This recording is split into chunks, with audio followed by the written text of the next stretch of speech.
तो आज आपको लिए चलते हैं आतंक के साए में सनातन का परचम लहराते ऐसे मंदिर में जिसकी निर्माण गाथा सुनकर आप हैरान रह जाएंगे।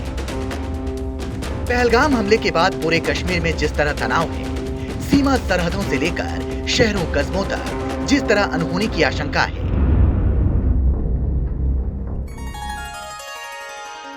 इस वीडियो के जरिए हमने जानने की कोशिश की कि कश्मीर की राजधानी श्रीनगर में स्थित सनातन के सबसे प्राचीन मंदिर का हाल क्या है। डल लेक के पास स्थित मंदिर में स्थापित है जयष्ठेश्वर शिवलिंग।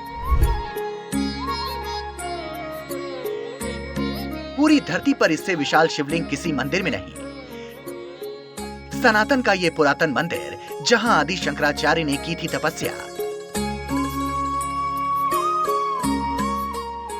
तपस्या के दौरान जिस पहाड़ी पर हुआ शंकराचार्य को देवी शक्ति का दर्शन। इस वीडियो में हम आपको ये सारी रहस्य गाथा दिखाएंगे जो सनातन के आदि गुरु शंकराचार्य से जुड़ी हुई है। ये भी बताएंगे किस तरह इस मंदिर का शिवलिंग अपनी स्थापना के 2400 साल बाद भी कैसे रहस्यमय बना हुआ है। इसके दर्शन से कैसे ज्ञान और आध्यात्मिक भाव की अनुभूति होती है। सबसे पहले इस मंदिर का इतिहास, जिसे अब शंकराचार्य मंदिर के नाम से जाना जाता है। इस मंदिर का जिक्र कश्मीर भाषा के मशहूर इतिहासकार राज तरंगिणी में मिलता है। इसके मुताबिक मंदिर का निर्माण ईसा पूर्व की 4वीं शताब्दी में कश्मीर के राजा गोपादित्य ने कराया था। इसके निर्माण काल को अगर समय चक्र के हिसाब से देखें तो ये शुद्ध सनातनी काल था। ईसा पूर्व की 4वीं शताब्दी में जब राजा गोपादित्य इस मंदिर का निर्माण करा रहे थे तब बौद्ध धर्म का उदय हो चुका था। ऐसे में राजा गोपादित्य ने अपनी शिव भक्ति और कश्मीर में सनातन की धर्म ध्वजा अक्षत रखने के लिए एक भव्य मंदिर बनवाने का ख्याल किया। इस मंदिर का अष्टभुजा आकार का अनूठा गर्भगृह और इसके ऊपर बना मजबूत शिखर इसकी भव्यता की कहानी खुद कहता है। ये मंदिर करीब 300 मीटर की ऊंचाई पर है और इसके गर्भगृह तक पहुंचने के लिए आपको इतनी ही सीढ़ियां चढ़नी पड़ती हैं। लेकिन इसके बाद जो अंदर का नजारा है वो शिव भक्ति से भर देने वाला है। मंदिर को जयष्ठेश्वर नाम संभवतः राजा ने अपनी तरह के अनूठे और विशाल आकार की वजह से दिया था। लेकिन निर्माण के बाद जैसे ही आदि गुरु शंकराचार्य की एंट्री होती है कश्मीर के इस हिस्से में, मंदिर की पूरी कथा सनातन की एक नई महागाथा के रूप में बदल जाती है। आदि शंकराचार्य का जन्म भी ईसा पूर्व की उसी शताब्दी का माना जाता है जिस सदी में इस मंदिर का निर्माण हो रहा था। आदि शंकराचार्य का जन्म केरल के मालाबार क्षेत्र के कालड़ी गांव में हुआ था।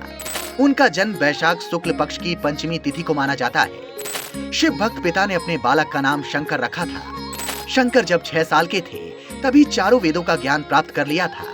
8 साल की उम्र में घर परिवार छोड़कर संन्यास ले लिया। किशोर उम्र होते होते हिमालय के उत्तरी क्षेत्र यानी कश्मीर पहुंचे। कश्मीर पहुंचे शंकराचार्य ये देखकर हैरान हुए कि यहाँ लोग देवी देवताओं की मूर्ति पूजा करते हैं, जबकि वेदों में इसका कहीं कोई जिक्र नहीं। वेद तो ईश्वर को अद्वैत मानता है, यानी वो ब्रह्मा जो किसी प्रतीक में व्यक्त नहीं हो सकता। लेकिन कश्मीर के लोग देवताओं की मूर्तियों को न सिर्फ ईश्वर का प्रतीक मानते थे बल्कि इनमें प्राण होने की भी आस्था रखते थे। शंकराचार्य ने कश्मीरी पंडितों की इसी मान्यता को चुनौती दी और एक देवी मंदिर की मूर्ति को मुक्का मार कर दिखाया। शंकराचार्य ये साबित करना चाहते थे कि अगर इसमें प्राण है तो हलचल होगी। लेकिन मूर्ति पर मुक्का मारते ही जो दृश्य शंकराचार्य के सामने था वो हैरान कर देने वाला था। मूर्ति पर मुक्का मारते ही माथे से निकलने लगा खून। हैरान शंकराचार्य ने बांधी मूर्ति के माथे पर गमछे से पट्टी। ये पहली बार था जब शंकराचार्य को ईश्वर के अद्वैत सिद्धांत के सामने चुनौती दिखी। उन्होंने इसे स्वीकार भी किया। वो शक्ति की देवी को नहीं मानते थे, मगर इस घटना के बाद उन्होंने देवी दुर्गा के लिए स्तुति लिखी, जिसे सौंदर्य लहरी के नाम से जाना जाता है। शिव के साथ शक्ति की भक्ति में इतने लीन हुए शंकराचार्य कि बरसों तक इसी क्षेत्र में सनातन धर्म की स्थापना में लगे रहे। तमाम पंडितों और बौद्ध गुरुओं से शास्त्रार्थ किया, उन्हें अपने धर्म तर्क से परास्त किया। इसके साथ साथ वो देश के चारों कोनों में सनातन के 4 पीठों की स्थापना की कोशिशों में जुटे रहे। लेकिन जयष्ठेश्वर मंदिर में उनकी तपस्या और तर्क ज्ञान से वहां का सनातनी समाज इतना प्रभावित हुआ कि उन्हें न सिर्फ शंकराचार्य की उपाधि दी बल्कि शिव मंदिर को ही शंकराचार्य मंदिर का नाम दे दिया।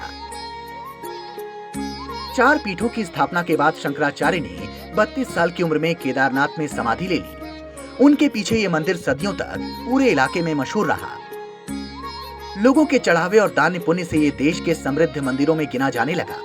इसकी खबर सुनकर 11वीं सदी के बाद कई विदेशी आक्रांताओं ने इस मंदिर पर हमले किए, इसे लूटा, तोड़ा फोड़ा, लेकिन कोई भी इस विशाल शिवलिंग को टस से मस नहीं कर सका। ये सिलसिला मुगलों तक चलता रहा। जब मुगलों के पतन के बाद कश्मीर में हिंदू राजाओं का राज कायम हुआ, तब इस मंदिर का जीर्णोद्धार शुरू हुआ। आज ये मंदिर भारतीय पुरातत्व विभाग की देखरेख में एक राष्ट्रीय स्मारक घोषित है।